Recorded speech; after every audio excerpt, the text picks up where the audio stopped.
Hello everyone and welcome back to another video from How to Fix Online. In this video, I'm going to show you how to fix the U-13 error or the under 13 error on your Google Pay application. So let's get started right away. Now, if you're trying to use the Google Pay application, but when you log into your account, you get a U-13 error, then the main reason for this is that the account that you're trying to use to sign in is not above 13 years old. So if you don't have another Google account in which you are over 13 years old, then you will need to create one. Once you have this account, simply open up the Google Pay account and you will be asked to select your region.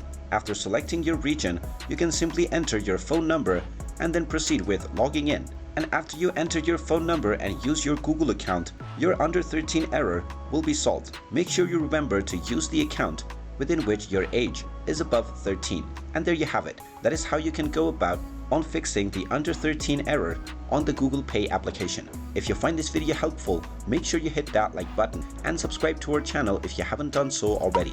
Also ring that notification bell to never miss another update from us. Thank you for watching and I will see you again in the next video.